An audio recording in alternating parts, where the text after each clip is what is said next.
Picture. Got it. All right. Hey, I'm Brandon Phillips with CrossFit Bound, here today with Dr. Jared Hull, Dynamic Spine and Sports Therapy here in Kennesaw, Georgia. Dr. Hull has been a member of our gym, and he's also been a great asset for our gym in working with me personally and our other competitive athletes and everyday clients in the gym. He's got a wealth of knowledge, and what we're here this week to work on, or what we're here today to work on, is to talk about is this 2 months of programming that we got coming up at CrossFit Bound. We're very shoulder intensive with gymnastics. We just got through our strength phase with the barbells, and now we're just going to work on applying that to metabolic conditioning and gymnastics work. So Dr. Hull is going to go through this today and give us his thoughts and ideas on how to stay healthy, how to prep ourselves before workout, and how to end a workout with stretches and other exercises. So Dr. Hull. I appreciate that. What we're going to talk about today is the shoulder maintenance phase of what you need to do prior to as well as after workouts so that you can be ready to activate the muscle systems as well as recover once you get done. All three phases, they're all going to be the same exercise for now.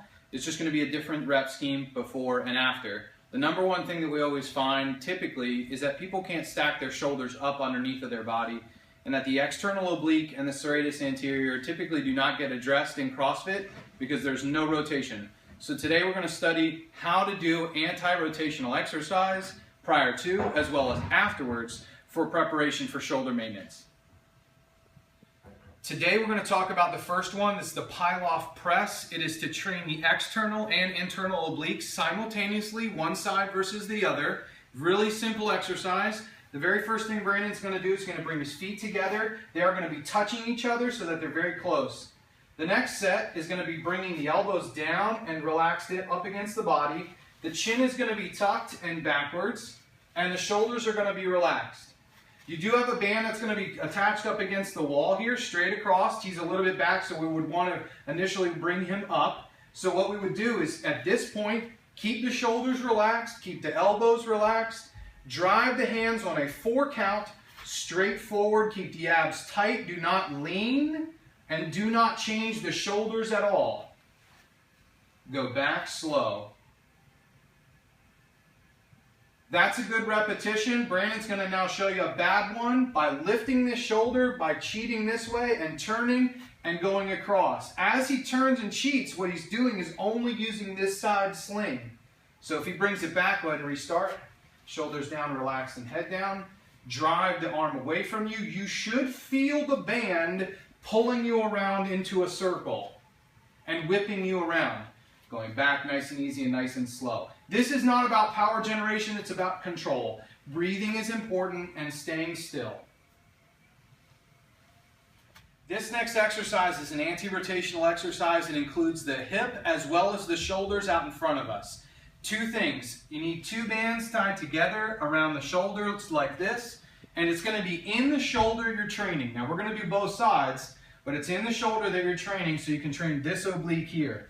What you're going to do is bring the hands up in front of you like this and push the shoulders to the floor, just pushing them down. So Brandon's going to bring them up into his ears, too high, down, locked in place. Once they're down, now you can drive this knee straight this way. Now we do this stretch in the gym as a warm-up thing. This is literally to keep that chest up good, and you're going to keep those shoulders packed, bring it back up. All you're doing is worrying about what the knee and hip position are, and don't let it turn you. Go down. Ideally, this might happen to you. I don't want that to happen, so I'm going to force back the other direction. Go ahead and come back up. One more time. Going back down. And come back up. Good. So what Brandon's going to do next, drop the arms. You're going to keep the arm in the sling, and you're going to keep turning, keep turning, keep turning. Keep turning. Good. Now it's on the back side of your body. Should be wrapped around the back. Arms in front. Push the shoulders to the feet. Packing the shoulder nice and tight. Bring the knee forward as you go down. Fighting that resistive band so you do not move. And again. And back up. And that's it. Okay. What we're going to do next is a really simple exercise. We've got plenty of dumbbells and plenty of kettlebells at the gym. You can use something very small, 5, 10, 15 pounds. For you guys that are competitive, you do want to activate this with probably 26, 35, and the maximum number that I would probably recommend would be 44 pounds with this specifically, just to activate the muscle tissue. Start out with a low number of 5 to 10, 15 pounds. This is 15 pounds. We're going to put it in Brandon's right hand, and we're going to have him press it straight up towards the ceiling. I'm going to have him engage the shoulder down towards the feet. This is the #1 goal of this exercise, shoulder down towards the feet. In a second, I'm going to show you a different angle of what happens when it goes into your ear. But bring that shoulder up into your ear. So he's now disengaged his whole shoulder. It's really hard for him. He's going to use his tricep. Use that shoulder to your advantage. Engage. You should also feel some oblique training here. With the arm straight, elbow locked out, shoulder engaged.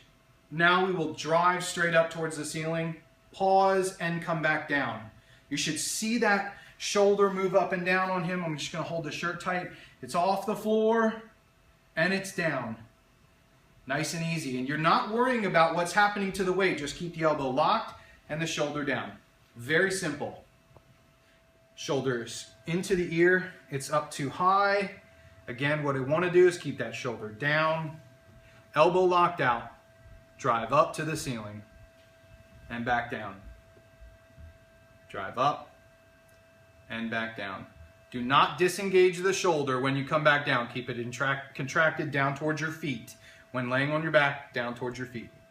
So what we're going to do next is we're going to show how to use the recovery system, just stretching using a band, and also stretching the middle part of the back to get the lat attachments and the upper portion of the anterior delt. First is going to be the pec. He's going to grab this band. It's going to be up high on the squat rack. He's going to be reaching open hand towards the ceiling. He's going to take his same arm, same leg, and he's going to take his chest and his weight off of the back leg and drive his body in towards it that way so that he can get the stretch. And that stretch should kind of turn him a little bit. Elbow always locked out, never to the point of pain on this one, but definitely a lot of stretching. It can be burning and it can be pulling. Relax there. Keep your hand in for the second one. Go ahead and keep your hand in. Go over top of the head. Now we're going to come back on this side. He's going to have his arm around, and he's going to keep his arm straight again. He's going to use his body to lean into the motion. Again, leaning into that motion.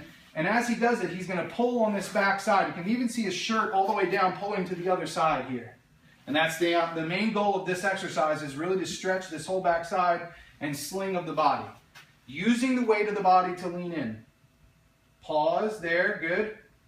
And then relax. Now we've done the two anterior and posterior, front and back of the shoulder. The next one we're going to do is here. We're going to take it over. We're going to do this on the back side of the foam roller. You need a foam roller, a kettlebell or a dumbbell will work. I'm going to place it here where it's close to him, where you get those arms locked out. His legs are going to start bent. You get the hips down. Now he's going to straighten the legs. Again, focusing on this portion right at the scapulas. Breathing as he does it, and I want to see some breath out of the diaphragm. Good. And as he does this, we're going to get all the lat tissue as well. Arms together and just really locking those out and staying clean.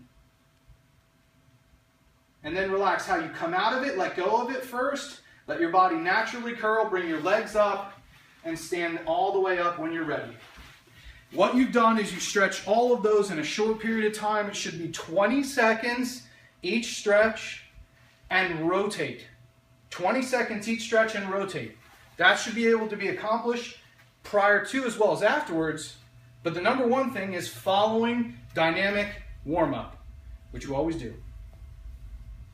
So what we went over is all the shoulders maintenance exercises that you need to complete before, after, as well as the recovery things that are designed for the stretch. First, all the repetition schemes and all the exercises that we just showed need to be specifically done. First, those 3 exercises should be done prior to 3 to 5 times. That's all you need.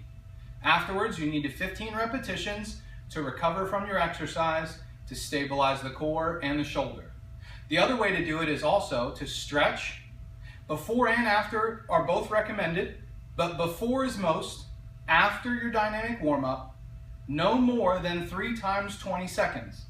If you're spending more times than 3 times 20 seconds, and it takes you longer to run through that entire set of exercises in more than 3 to 5 minutes, you've wasted time.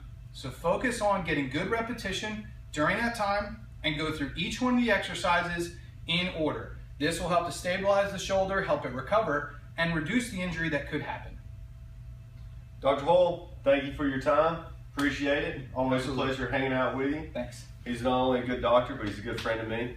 And if you get a chance, go to your website. What is it? DynamicSportsTherapy.com. DynamicSportsTherapy.com. Also, go to CrossFitBound.com. Check out our videos on the YouTube channel for more information and more educational pieces that'll be coming up this next coming year. And once again, be strong, be courageous, and thank you again. Thank you.